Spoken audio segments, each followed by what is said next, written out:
I have come here today with a simple message that I have confidence in the Barbados tourism sector. And because I have confidence in you, and because individually you have aspirations that many of you have shared with me, I believe that this product, this thing that we have, can soar. We have a unique tourism product, and what is it? We have a metropolitan experience in a small tropical island. We have a metropolitan experience in a small tropical island. And I dare say that ours is the perfect example of that. And in that context, I can equally say, with all due deference to my mother, that Aruba is no Barbados. I've spent 3 months there as a child. Aruba is no Barbados. And what Barbados has to offer, we want to hide under a bushel, rather than taking it out and working together as a national purpose to make it just not only our business, but our focus.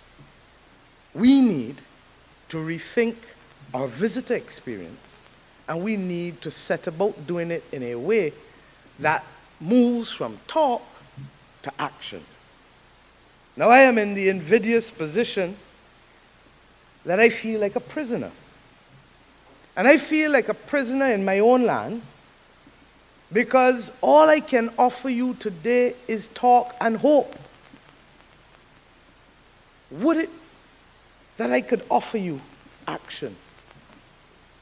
Would it be such a different story if I could stand here before you and tell you what I intend to do as leader of the Barbados Labour Party if given the opportunity? That there must be new arrangements for how we treat to the sector that literally is at the lifeline of our being as a people. Our fiscal problems in Barbados are combined with high deficits, high debt, and low growth. But there seems to be a failure to recognize that inextricably linked to the task of facilitating growth is the issue of getting tourism right. If we get tourism right, the Pine Hill Dairy and Mr. Cozier will not have to be fighting with the farmers in respect of the milk that they cannot take. If we get tourism right, the other farmers in Barbados providing vegetables and providing meats and chicken, etc., all of a sudden will be squandering, going all over, looking for increased produce to be able to sell. If we get tourism right, taxi drivers will not have to be idly arguing whether Chris Gale do this or do that, and should I do this and should I do that. If we get tourism right, a lot of mothers, one of whom I hire now in my constituency office to clean part-time, would be able to go back up at Bashiba, and the jewelry that she used to make and sell and earn a living from can support her 4 children instead of having to ask me to bring her on as the third maid in the office, in an office that is the size, and all who are at that table know how big the office is, smaller than this stage. I am saying to you that Barbados requires a paradigm shift. And that paradigm shift has to accept that it cannot simply be our business. It must be our focus. The commitment to meet with the sector every 2 weeks is not to make other sectors jealous, but it's to recognize, as I said earlier, that unless we get tourism right, we cannot get the economic turnaround of Barbados correct. And we have too many people in this country suffering. Too many people in this country who have lost hope. Too many people in this country who cannot. If a man in my constituency wakes up with $10 now on a morning, he feels like a king. And I'm not exaggerating, not even in the least.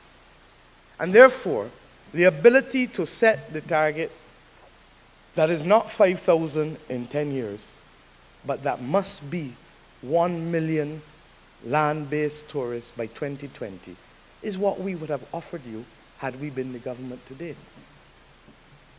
And 1 million by 2020 has to be not the goal of the tourism sector, but a national goal in which every Barbadian is vested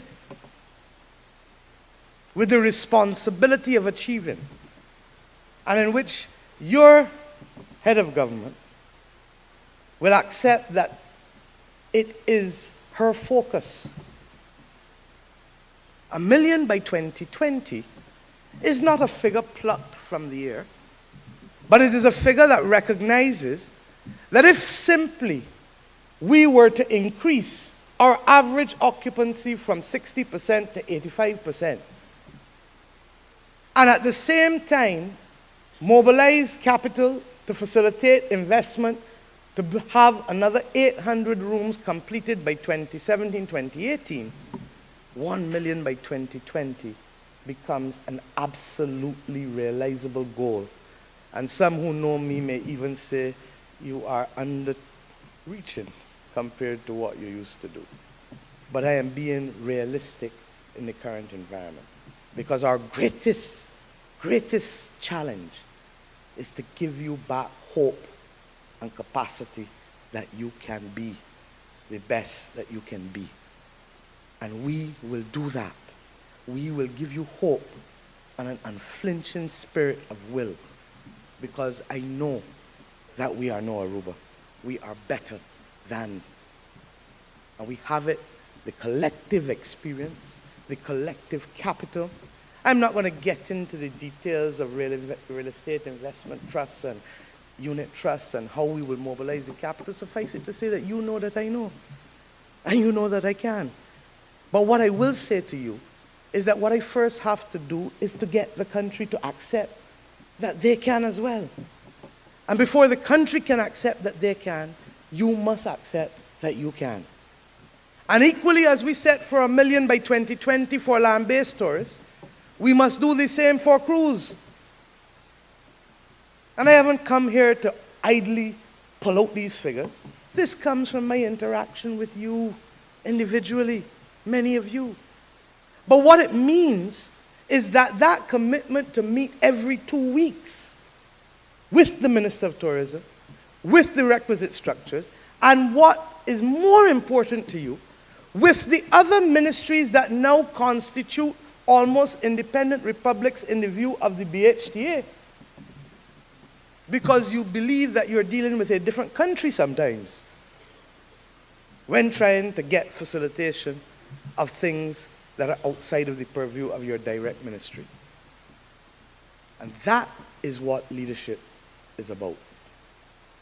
That everybody brought to the table, working to the same goal, and a clear understanding of how we will get there. And if I say X, it must mean X. I'm not talking about votes. It must not be that I say X and then I put it in the back of the pack, because there are those whose heart pains them today to know that we have gone from a test team, test cricket, to intermediate cricket, or that we have gone from the Gold Cup to the G-class maidens in horse racing. That is how people feel. And I feel that those who pioneered in this sector would truly view it as a horror beyond their imagination. But I equally feel that if we were to show them what you have and the target that we have now set as a national target, 1 million by 2020, one that should come out of the lips of every Barbadian, 1 million by 2020, 1 million by 2020. And we mobilize the resources while at the same time understanding the obligation to get our fiscal situation correct. It's not beyond our capacity to get it correct, but we will never get it correct by failing to take decisions. And we will never get it correct by fighting with a very limited group of people instead of mobilizing a country to take down the challenges and to move to the million by 2020. I have every confidence, colleagues, that we can do it. I equally have confidence that Barbados' metropolitan capacity and excellent infrastructural framework allows us to see ourselves as one of the premier hubs for maritime and air transportation in this hemisphere, complementing Miami and Panama, opening the world of Central and Latin America, Europe, and Africa, and without a great deal of expenditure on the part of central government.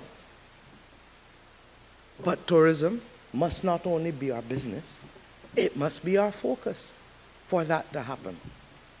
I equally believe that we can do good economic things while being decent human beings. And that the notion that our tourism, our visitor experience, should be the most attractive to the differently able populations of the world is one that brings not only returns to you, but allows us to go to church every Sunday knowing that we have done good works for people who cannot do for themselves. And as we try to do it equally in terms of the green economy, we know that we can go to work recognizing that we are making sure that our grandchildren and our great-grandchildren do not live on an island where coastal susceptibility effectively denies them of the quality of life that we have had the benefit of. I know the real day-to-day issues. And I know how easy it is for the Cabinet of Barbados on Thursday to agree that the Barbados National Oil Company shall no longer continue to benefit from $45 to $50 million a year in profits, while you constitute the largest group of non-performing loans, of loans characterized as non-performing by the banking sector in Barbados. And a large part of the reason why you are there is because your high fixed operating costs are beyond your capacity. And your absence of ability to refurbish has meant that your revenue per room cannot be that which it ought otherwise to be. And with a single shareholder in the form of the government of Barbados, or the people of Barbados, as represented by the government, instead of charging Barbados Light and Power world market prices for oil taken out of this ground, sent to Trinidad in exchange for fuel oil, we ought to be charging the true cost of production plus no more than a 10% rate of return, because for whom does the benefit go? Why do we believe that we should have an oil company making $50 million in profits that is not equally the catalyst for economic activity for the rest of the society, when we can have our companies keeping their heads above water and talking about expansion in the future and 1 million by 2020, rather than fighting off the undertaker financially? I say to you, colleagues, that I feel like a prisoner. I really do. Because I know what can and must be done. You know what can and must be done. And it may well be that you feel like prisoners too. But you have to ask yourself, is this good enough? Is this good enough? And can you take 4.5 more years of this?